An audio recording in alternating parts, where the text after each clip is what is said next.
Buenas tardes, bienvenidos a esta preciosa capilla de los Condestables, dando la bienvenida al señor arzobispo emérito don Fidel, al Cabildo Metropolitano, a todas las autoridades, empresarios del mundo empresarial, del mundo económico, del mundo social y los burgaleses que estáis en vuestra casa.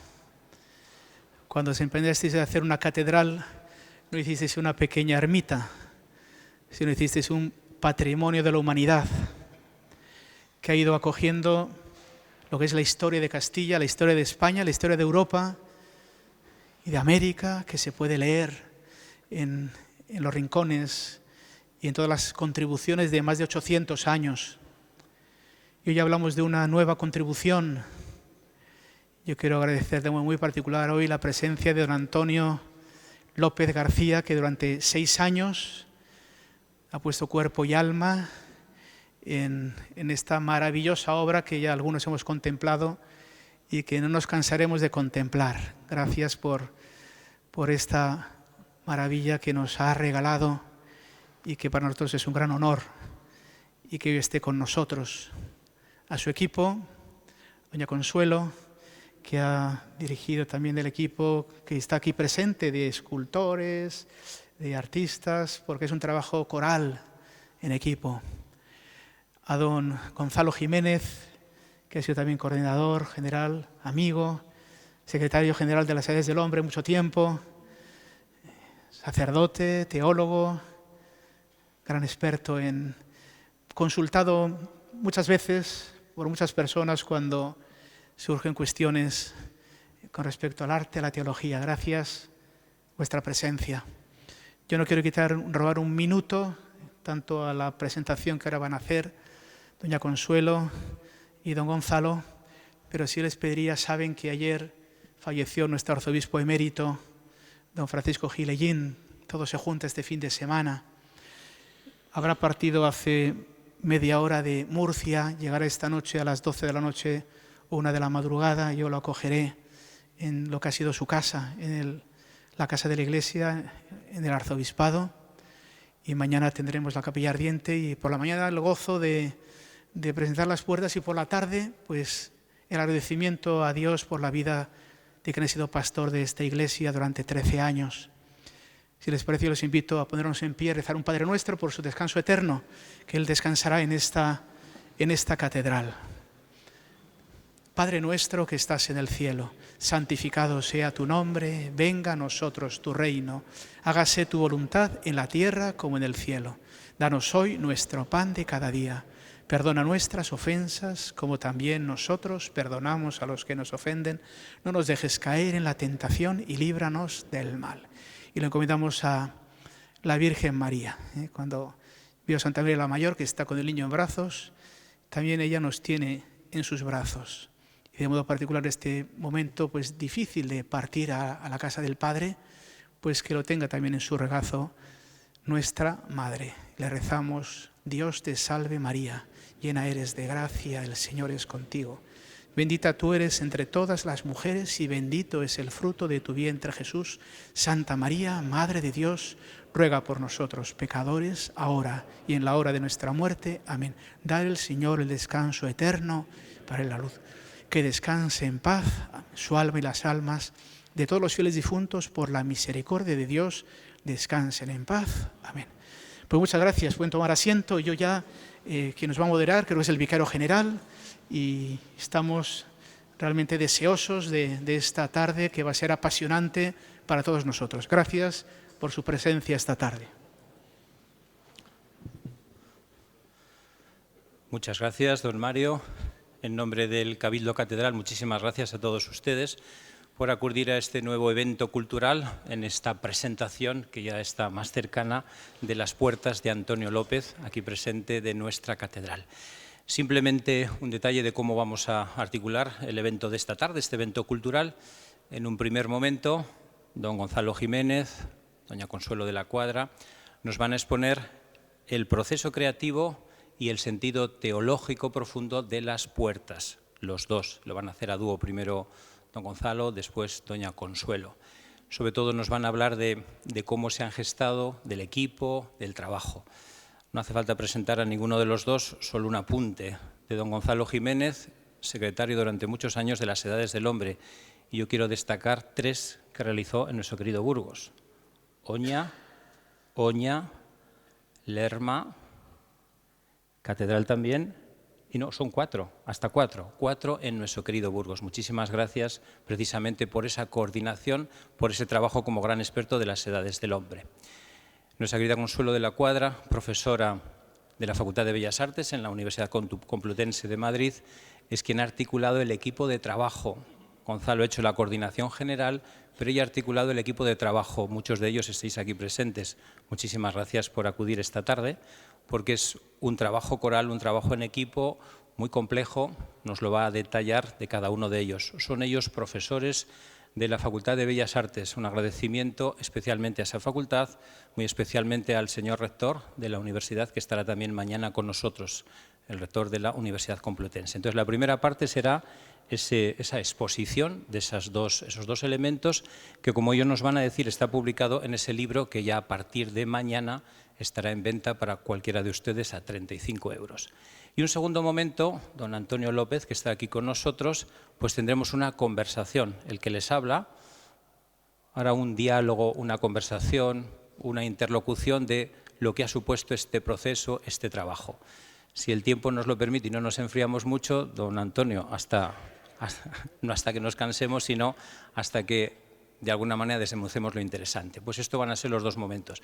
Decirles a todos ustedes que después de la ponencia, de ambas ponencias, abriremos un turno de preguntas, a 3 o 4 preguntas, no más. Entonces seleccionemos si queremos preguntar algo, porque inmediatamente pasaremos, como digo, al diálogo. Pues sin más, les vamos a recibir a los 2 con un fuerte aplauso y les damos la palabra.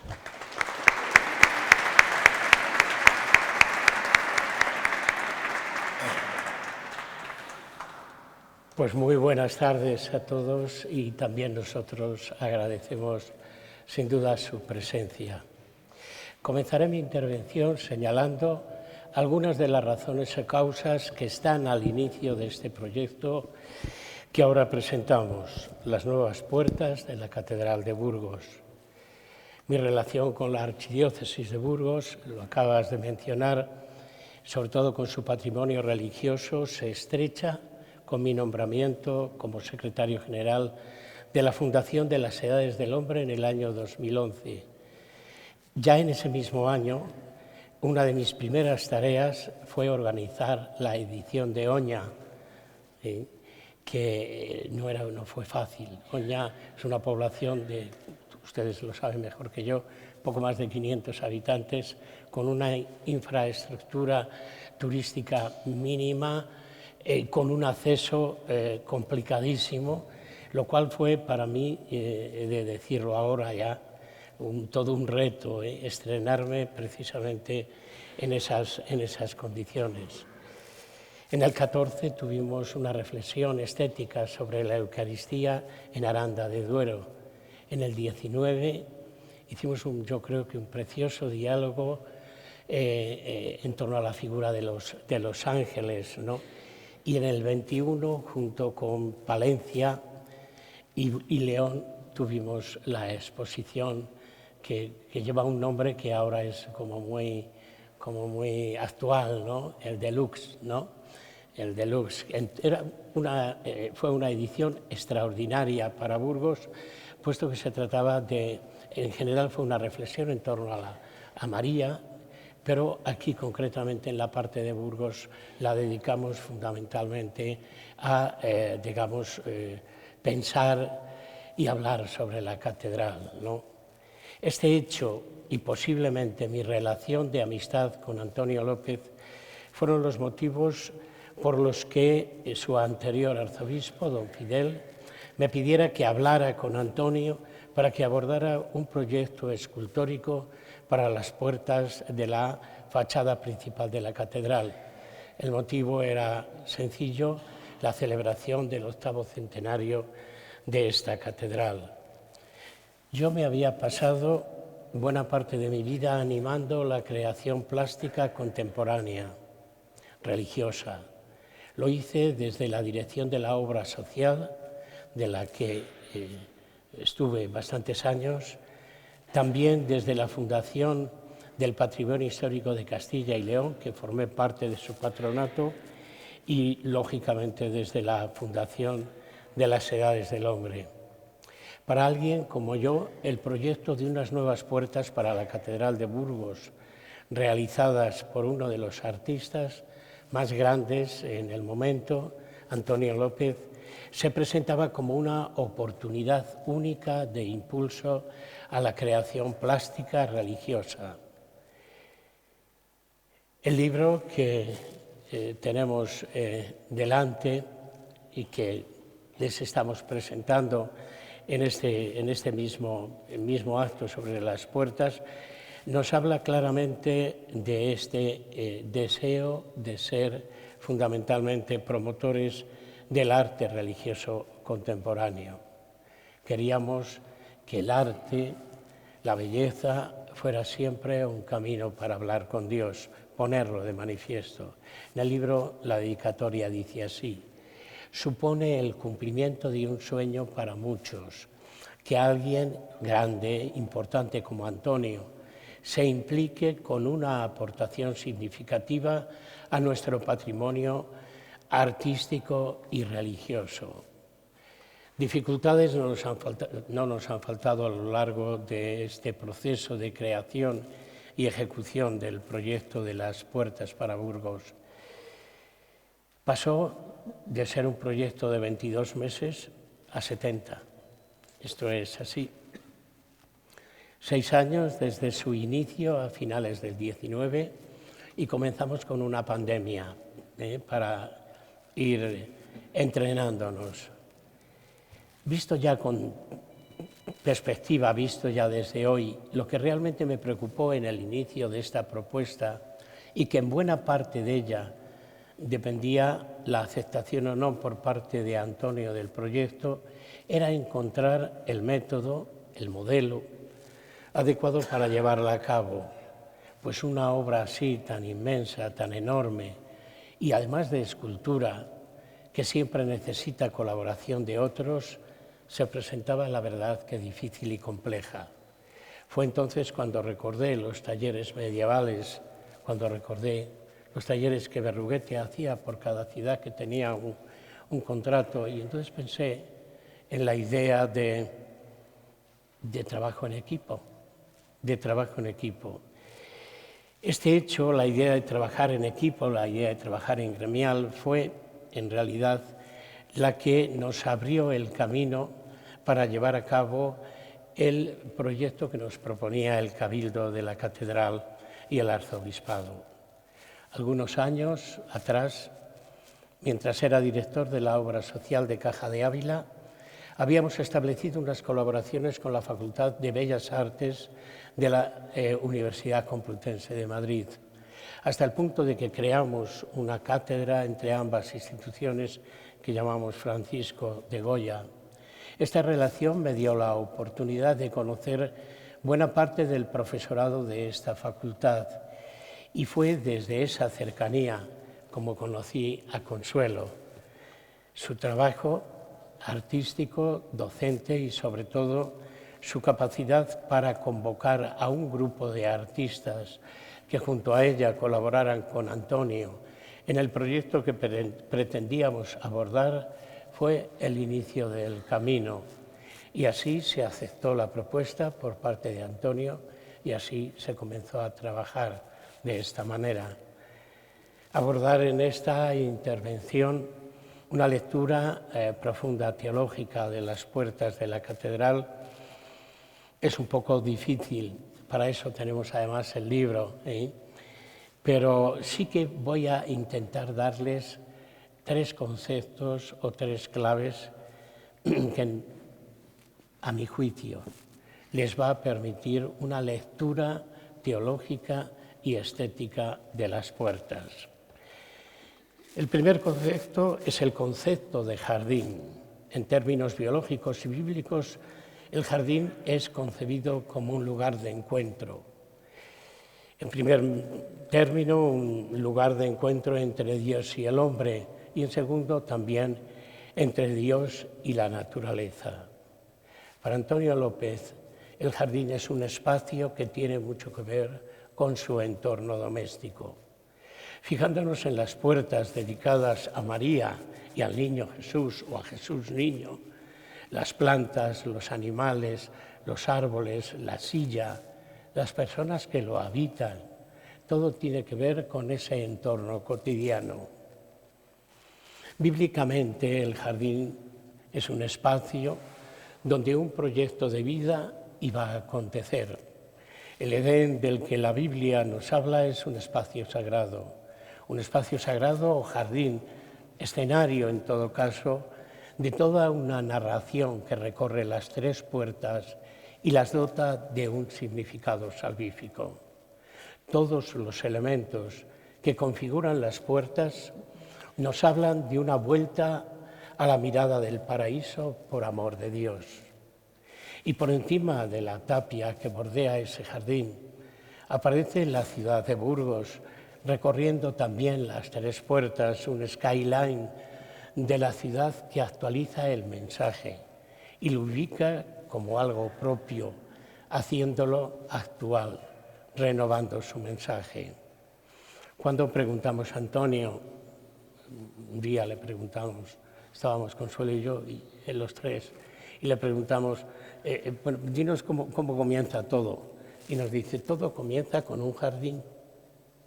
Después fuimos habitando todo con otros elementos que iban pareciendo tener su sitio al incorporarlos.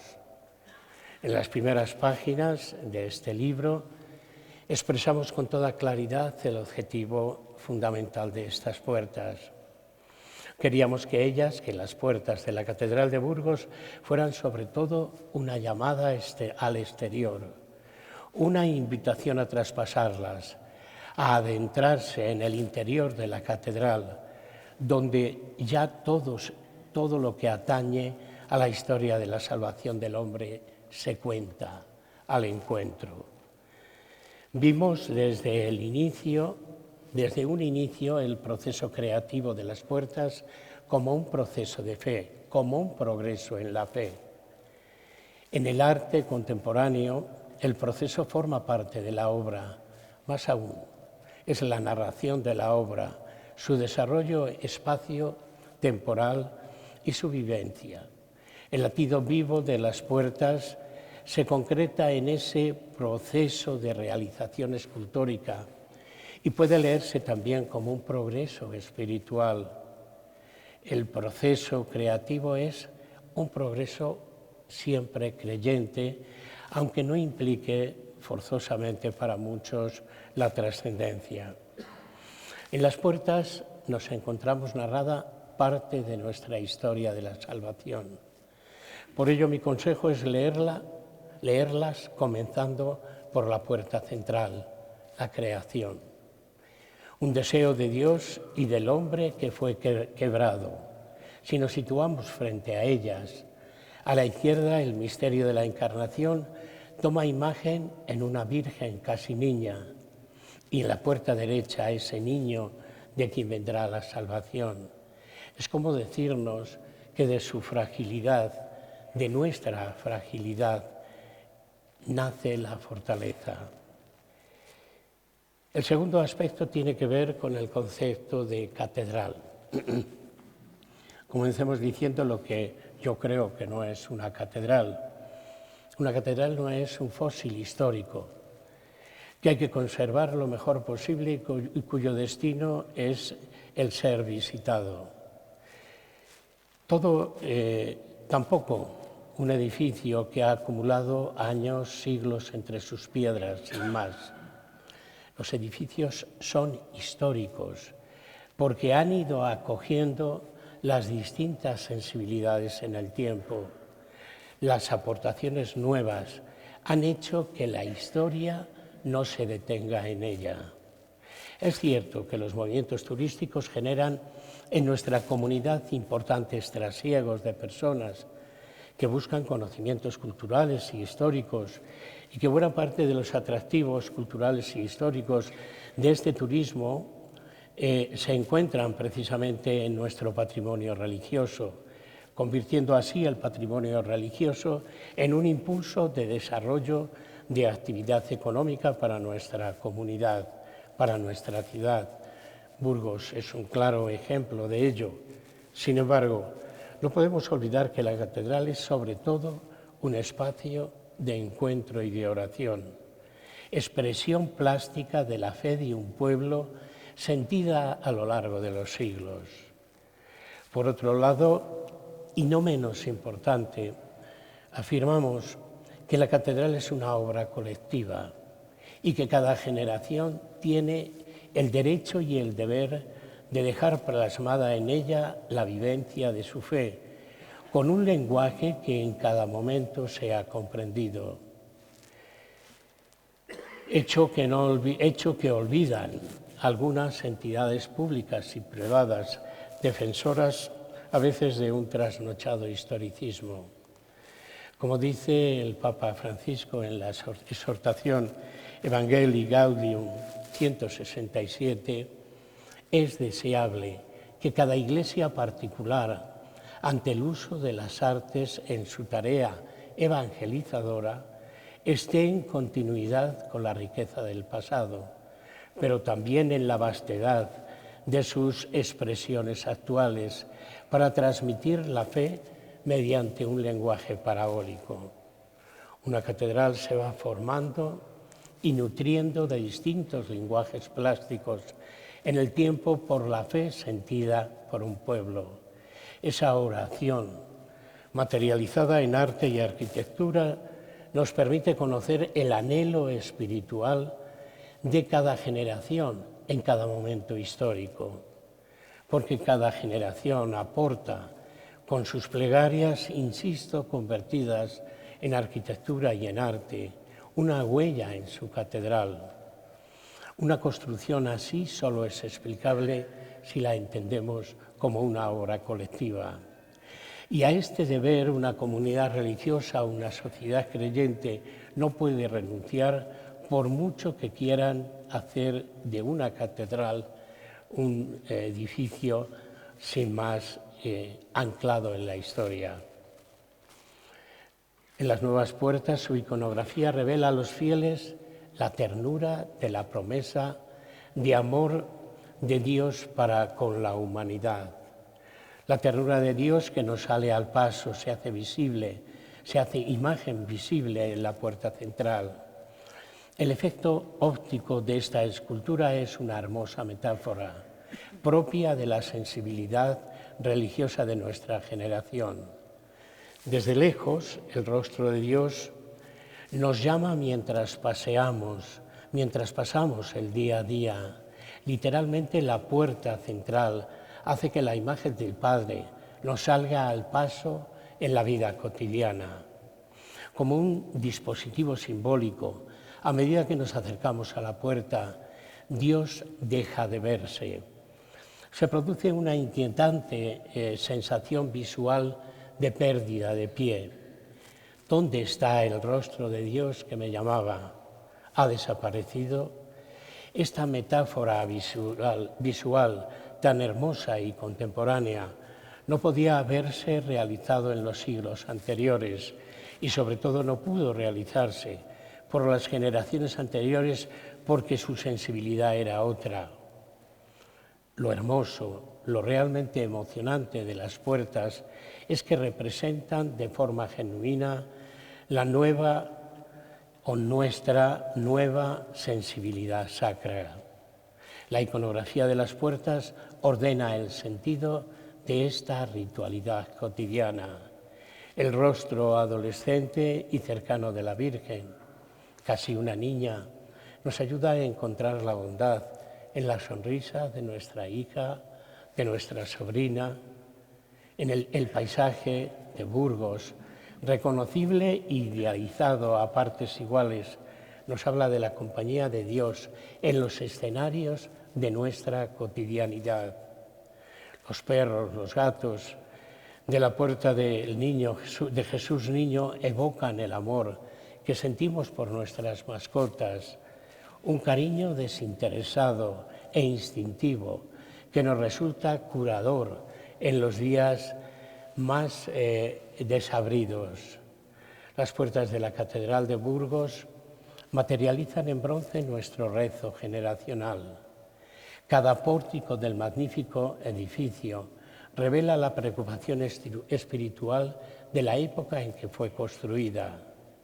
Si la puerta del Sarmental es un cántico gótico y pétreo a la comunicación de la palabra de Dios, y la puerta de la Coronería es un sollozo medieval ante el temor y la gloria del juicio final, las nuevas puertas hablan de la búsqueda, de la contemplación directa del rostro de Dios, la imagen por excelencia, en un tiempo de virtualidad y de saturación de imágenes triviales y masivas. A ello responde precisamente ese rostro inmenso de la puerta central.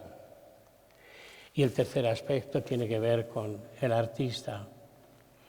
Antonio parte siempre de la realidad, de lo que llamamos lo cotidiano, y tiene la capacidad que obviamente pocas personas tienen de convertir esa cotidianidad en algo trascendente, en algo universal. Él hace de lo que constituye nuestra vida una trascendencia que nos eleva por encima de lo que incluso representa su trabajo, ¿no? Y esto, lógicamente, se ve perfectamente mirando las puertas. Concluimos esta parte de mi intervención diciendo que se ha pretendido trazar en las puertas un relato de la historia de la salvación, con la creación por parte de Dios y su deseo de eterna felicidad para la mujer y para el hombre. Y se expresa a través de ese rostro inmenso, aunque más intuido a veces que conocido, más sentido que comprendido, como un Dios que se oculta, al que tantas veces reclama la fe. Pero como bien sabemos por los relatos bíblicos, el deseo de felicidad se rompe, es roto por la humanidad, dejando en su corazón el anhelo de ese deseo, ese sueño, que cobra posibilidad precisamente en la aceptación del destino que Dios propone a esa joven. En la puerta izquierda esa joven es la protagonista en medio de un jardín, poniendo de manifiesto la voluntad de Dios para con la humanidad y la aceptación, la confianza de la Virgen como parte indispensable de esta narración salvífica, hasta llevarnos precisamente a exclamar con el poeta: Señor, ningún misterio introdujo tanta ternura en el corazón humano. María ocupa la totalidad de la puerta, con el Espíritu sobrevolando su cabeza, representado por una bandada de estorninos y unas azucenas sin más, como símbolo de sencillez y pureza. En la puerta de la derecha se hace realidad la promesa hecha a María, se hace realidad en un niño que nos habla, como ya les he indicado, de fragilidad y de necesidad de cuidado, como la misma fe del hombre que proyecta su grandeza en un puñado de espigas que nos remite a esa presencia permanente en la Eucaristía. También de nuevo el jardín es escenario, no solo de deseo de felicidad eterna que el jardín del Edén representa como anhelo de la humanidad, también como espacio vital donde se desarrolla nuestra vida. Se trata de una forma de convertir lo cotidiano en instrumento trascendente, algo, como he indicado, tan frecuente en los trabajos de Antonio. Como en la puerta dedicada a María, el jardín vuelve a ser referente del anhelo de felicidad que se hace posible en ese niño, guardado por la mirada de la madre y de la abuela que vigilan con cariño sus pasos. Y encontramos a esos perros, al gato, la tapia, la cerca el jardín y por encima de ella la ciudad de Burgos, concreción espacial, donde esta salvación se hace presente a través del relato que se ha establecido en las puertas. Termino mi intervención agradeciendo, pues, en primer lugar a todas las personas que pensaron este proyecto, por lo tanto a don Fidel, también al que fue su vicario general, don Fernando, su ecónomo, don Vicente. Hoy son los obispos de Mondoñedo, Ferrol y Tarazona. No quiero olvidarme en esos inicios de la ayuda que nos aportó, aunque fuera en aquel momento solo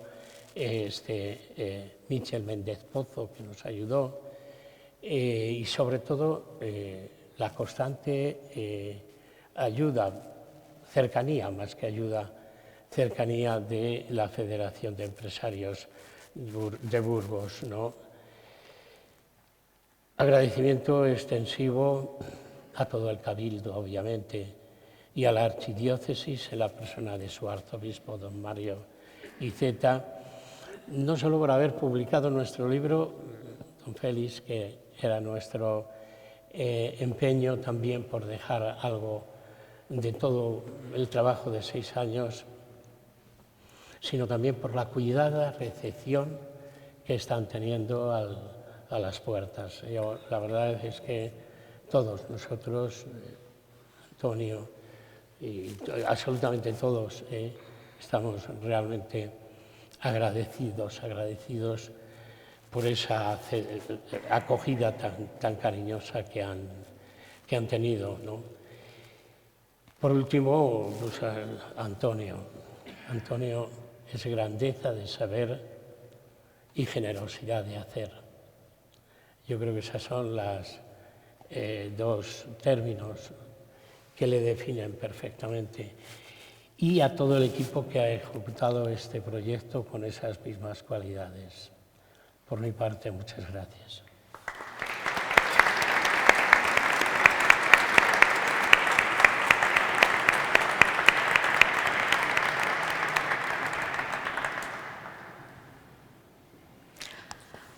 Muchas gracias, Gonzalo. Qué frío hace.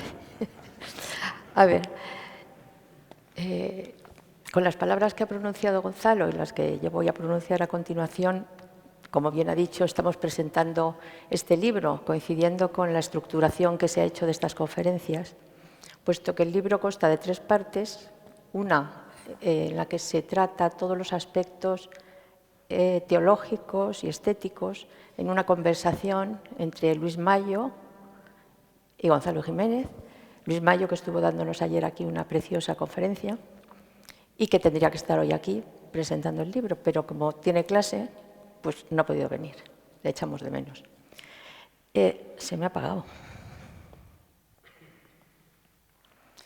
Bueno, el libro, como decías, en principio está redactado y estructurado por este compañero nuestro y tuvo la feliz idea de darle el formato de entrevista. Digo feliz idea porque además nos hizo a todo el equipo partícipe del mismo. La primera parte del libro, ya he comentado, es lo que trata lo que acaba de narrar Gonzalo, y yo me centraré en la segunda parte, que es la parte más procesual del libro y que recoge lo desarrollado durante estos 6 últimos años. Aquí podemos ver las fechas en una firma de Antonio en la última puerta en la que se recogen. La primera abarcó hasta el 21, la segunda hasta el 23 y la tercera hasta el 25. El libro comienza dando noticia del equipo que se formó en torno a la figura del Gran Maestro. Como ya nos ha dicho Gonzalo, somos en la mayoría profesores, escultores y profesores de la Facultad de Bellas Artes de la Complutense. Y bueno, yo quiero citarlos uno a uno. Son Sonia Cabello, Teresa Guerrero, Isabel Mañeru, Paris Matía, María José Romero, Horacio Romero y Consuelo de la Cuadra, que les habla. Este libro prosigue con lo que hemos llamado diario de taller, porque a lo largo de todos estos años nos hemos dedicado también a recoger una documentación fotográfica importante de la actividad de este grupo, de otros grupos paralelos y, por supuesto, del trabajo de Antonio López. En la creencia de que, además de informar, de instruir, resultan siempre un material precioso para la comprensión de la obra artística.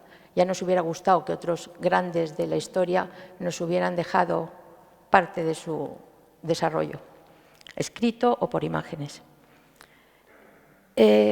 Para una mayor claridad expositiva en el libro, bueno, y aquí mismo, iré narrando las tres puertas, pero que realmente, vamos, presentándolas independientemente, pero lo cierto es que se desarrollaron en paralelo desde el principio.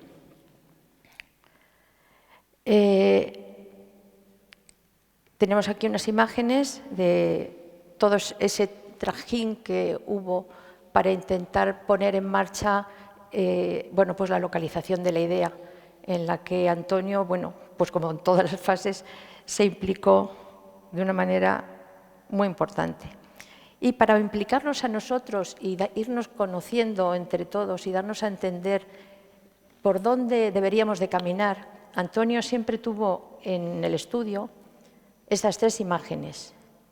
Eran imágenes, la de la Virgen, la educación de la Virgen, en la que aparece la Virgen con su madre, después otra de la Virgen con Santa Ana también, de Leonardo, y otra imagen referida a Puvis de Chavannes, que consideró fue quizá la primera que entró en el estudio, dándonos a entender, bueno, que él veía la espiritualidad un poco en esa manera de traducir las imágenes y el jardín que había por allí, en ese ligero despiste de saber cómo enfocar las cosas.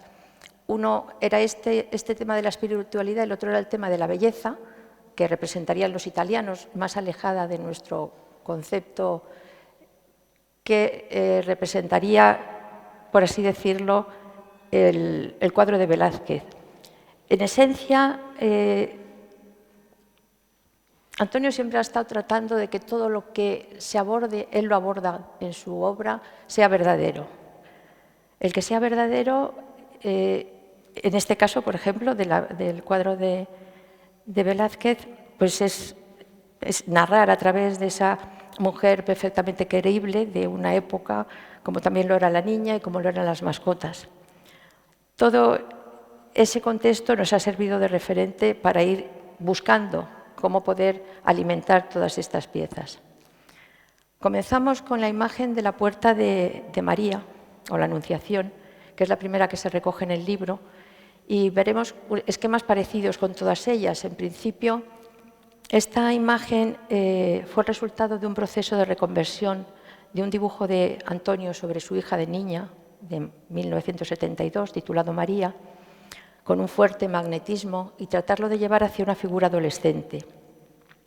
Situamos la imagen en el centro del jardín, vaya, se movió por bastantes sitios, y el conjunto se estratificó en capas en el programa de imagen de Photoshop, con lo que pudimos ofrecer distintos montajes hasta lograr un conjunto más o menos verosímil, una imagen que fuese sugerente. Esas mismas capas se trasladaron a programas de 3D que nos sirvieron para situar las profundidades de las imágenes y, una vez positivadas, poderlas modelar físicamente. En esta fase del modelado de los bocetos coincidió con el periodo de la pandemia, una cuarentena de 98 días. La verdad que, como está comentando Gonzalo, si repasamos la historia del proyecto, hemos comprobado que realmente ha habido cantidad de dificultades que se han ido colando en medio del proceso. Pero también es sorprendente cómo, a pesar de ello, las puertas no han parado en su desarrollo en ningún momento. Antonio dio pronto por finalizada esta fase de los bocetos y quiso verlos en una escala superior, para lo que se ampliaron a 1/3 del tamaño definitivo. Aquí vemos a los miembros del equipo trabajando en esa fase del tercio, y realmente en cada uno de los pasos de ampliación el equipo desarrolla todo el modelado, tallado, todas las matizaciones al conjunto que piensa necesarias, sobre las que Antonio intervenía con un trabajo minucioso de ajuste y modelado. De tal manera que cada crecimiento no solamente es un crecimiento en el tamaño, sino indudablemente en la complejidad y la riqueza expresiva del relieve. En el libro quedan plasmados los descubrimientos, las dudas, aciertos, luchas creativas, en todas esas fases, las 3 fases, tanto la del modelado como la del tercio o la escala real. El proceso de fundición merece un capítulo aparte y después lo trataremos. Un tema para reseñar y que unifica las 3 puertas es el horizonte. En la obra artística de Antonio el horizonte es algo fundamental a determinar, ya que compone y distribuye el cuadro. Este caso exigía algo parecido, porque al presentar un espacio común a las 3 puertas, era primordial valorar qué espacio ocuparía el cielo, cuál la tierra, y exactamente qué horizonte sería el que marcaría esa separación. La tapia para Antonio era imprescindible porque para él determinaba que aquello era un jardín, y quiso que el exterior del jardín figurara la ciudad de Burgos, haciendo un guiño a la actualidad y destacando a la ciudad que acoge el proyecto en su reconocible catedral a la que van destinadas. Teniendo ya suficientemente resuelto la escala del tercio de ambas puertas laterales, Antonio optó por ampliarlas al tamaño real, que es donde a él realmente le gusta verlas. De ese modo se pudo contemplar por primera vez a tamaño definitivo la puerta de la Virgen junto a la del Niño Jesús. Estos trabajos, en sus diferentes escalas, se trabajaron en un taller próximo a la universidad, aunque en él no pudimos trabajar los tamaños completos. Pero para ello dispusimos de los talleres de corpóreos, Poliespan, próximo a Alcalá de Henares, y bronces artísticos, donde en San Fernando de Henares las piezas se desarrollaron para la fundición. Con estas imágenes que vemos, una vez que las piezas se habían empleado a tamaño real, se cortaban para llevarlos al primer taller y se trabajaron en el de tallando y modelando de nuevo sobre la nueva pieza a la escala 1:1. Se trabajó varios meses en este taller sobre estas superficies, pero hubo que llevarlas después al taller. O sea, como veis en las imágenes, están fragmentadas en 2. Entonces se desarrollaron al máximo, vamos, pensando que ya estaban completamente terminadas, pero no fue así. Cuando se trasladó y se vio de una manera completa la figura, Antonio comprendió que había cosas allí que no le convencían y fue un arreglo bastante drástico, tanto en la posición de la cabeza como en los paños, etcétera, etcétera. Cuando terminamos en ese taller, en el tamaño 1:1, fue trasladada a la fundición en febrero del 21, donde comienza el trabajo en este taller.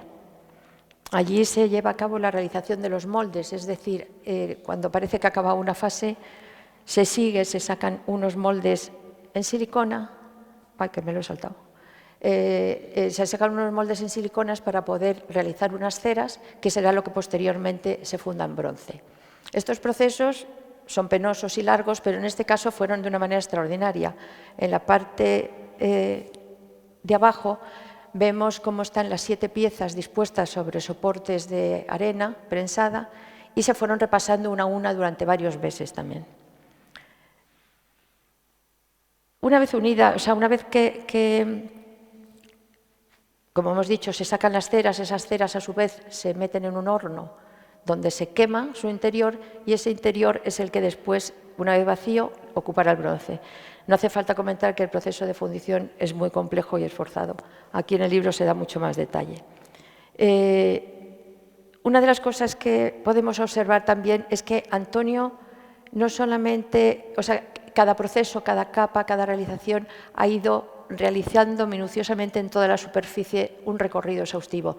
En el bronce lo más habitual es que se repase algo y que normalmente los escultores en general dan un visto bueno para que los operarios de la fundición terminen el repaso. Antonio realmente, que me corrija si me equivoco, piensa que además el bronce es lo que realmente vamos a ver, lo que ahí se expone, y mientras él vea el más mínimo trabajo que él pueda subsanar, que pueda realizar y que pueda llevar más adelante, no lo deja. Entonces así estuvo, bueno, pues hasta que realmente en esta la puerta se dio por terminada y se pasó a forrar, que como veis aquí también es otro tema que la fundición tiene que abordar, de la puerta completa. Como hace tanto frío, no sé si voy rápido o lento, pero... Bueno, aquí voy a hablar un poco de la misma fase. O sea, esta la diferencia de la segunda puerta es que se empezó por el árbol. Y el árbol fue el que construimos y posteriormente se añadió la figura del niño, el nieto de Antonio, que siempre le ha emocionado mucho su imagen. Estuvimos trabajando de una manera paralela, lo paso rápido, primero en el tamaño de 1/3, interviniendo Antonio en ello también, pasamos al tamaño de mayor tamaño, el 1:1 directamente, que se trabajó estas escalas en estos talleres, todo esto meses y meses de trabajo esforzado. Aquí se introdujo, además del niño, como hemos visto anteriormente, a las mascotas, que un poco con la misma idea que ocurría en el cuadro de Velázquez, Antonio introdujo las suyas. Nos llamó la atención, según avanzaba el trabajo, ocurrió lo mismo que con la cabeza de la Virgen, que Antonio quiso modificarla, traerla, cortarla y llevarla un poco más adelante, porque realmente cuando las ves, bueno, apartadas o duplicadas, pues las sensaciones cambian. Realmente esta pieza se llevó también a la fundición para verla en su totalidad y de nuevo las figuras se movieron internamente, se cortaron, etcétera, etcétera. Son los procesos, los avances en el trabajo. Antonio modificó la figura del niño, bueno, pues numerosas veces en numerosos soportes, hasta llegar al de bronce que ahora veremos. Vemos aquí los mismos procesos, cómo se aplica cuando se ha dado por bueno, ya todo lo que hemos narrado anteriormente, que en el libro está y no me detengo porque nos vamos a morir aquí si no, pues es que poner la silicona, exagerado, ¿no? Sí. Para armar los moldes, colocar la cera y poder hacer las cajas para que en la mufla se pueda quemar y se siga el proceso de fundición. Aquí vemos a Antonio repasando la figura del niño, no solamente en los 3 soportes, ahora va a ser la cera y luego lo veremos en el metal. La fundición, este proceso, que bueno, es el que más llama la atención porque ver el bronce líquido impone mucho, se mete en ese crisol. Una vez que está fundido y licuado, se tiene que trabajar sobre soportes con unas manillas, sujeto por un arnés. Son trabajos peligrosos y son trabajos muy arduos, que han desarrollado de una manera maravillosa. Con las velocidades por los fríos, he saltado un poco las cuestiones, pero sí que quería no solo agradecer también especialmente a Sven Nabel y a Jan Nabel los trabajos desarrollados en el campo de la digitalización y los escaneados, que ha sido muy interesante, así como a Javier González Asensio y su fundición, el trabajo que han desarrollado durante muchísimo tiempo y con una atención máxima. Como vemos, Antonio va repasando directamente sus piezas hasta que, bueno, pues se termina la obra, que empieza entonces el proceso del forrado. Por último, vamos a ver un poco el tema de la puerta de Dios Padre. Realmente, Antonio con frecuencia nos comentaba que la puerta central dedicada a Dios Padre sería la más sencilla de materializar, pues bastaría con un gran rostro que encarnara la faz de Dios. Pero con el tiempo comprendió que dar forma al rostro de Dios iba a convertirse en uno de los desafíos más complejos de toda su trayectoria artística. Al principio el equipo puso en marcha esta propuesta que vemos de fusión entre el hombre de Antonio que está en el Museo de Reina Sofía con la máscara de la Verità, buscando un cruce entre arcaísmo y solemnidad. El resultado fue una cabeza de carácter arqueológico que sedujo a Antonio por su fuerza, pero que se descartó pronto por su carácter excesivamente primitivo y se fue transformando poco a poco en un Zeus, hacia un Zeus helénico, que a su vez se consideró inadecuado para el propósito de mostrar al Dios Padre bíblico, y así se fue reorientando en otros muchos procesos, no sé si me he saltado, bueno, puesto que es materializando las formas la única manera que uno tiene de poder comprobar las ideas. En la escultura eso es un constante desarrollo. ensayo-error. En un nuevo giro aumentó el espacio, redujo la imagen e introdujo el Dios que ordena el cosmos, que no es el que está aquí. Pero como tampoco quedó convencido, amplió aún más el espacio que rodeaba la cabeza y en el plano inferior de la puerta apareció por vez primera un estrato de la creación, con símbolos del reino animal, vegetal y la humanidad. La parte superior, dedicada al territorio cósmico, con el sol apareciendo en la parte superior del rostro, que para él buscaba ya una visión muy distinta. Insistía Antonio que la cabeza debía sugerir niebla, gas, vapor, nube, es decir, la aparición de una materia totalmente otra, que se anunciaba por su cualidad inasible y atmosférica.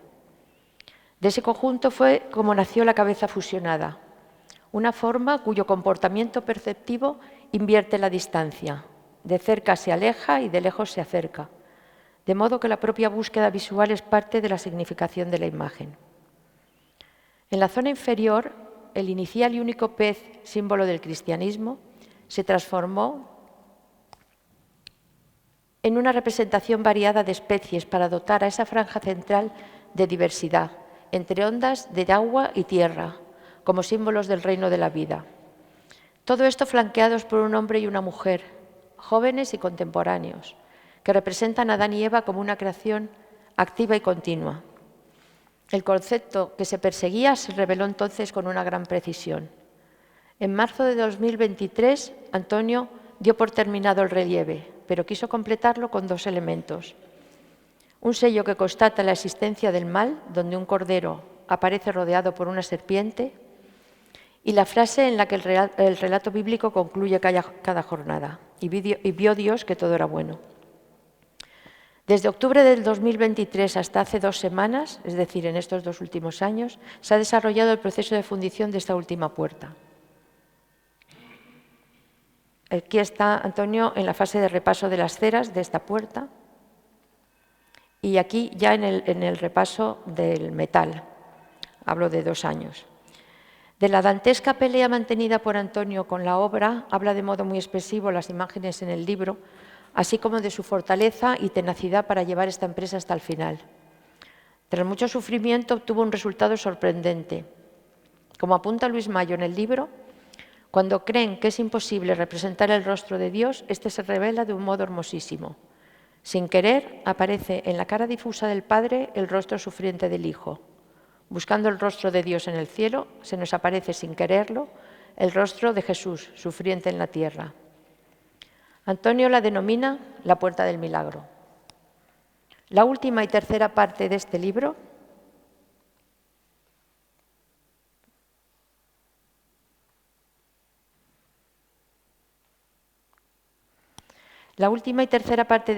se resuelve con una entrevista que Gonzalo Jiménez realiza al maestro.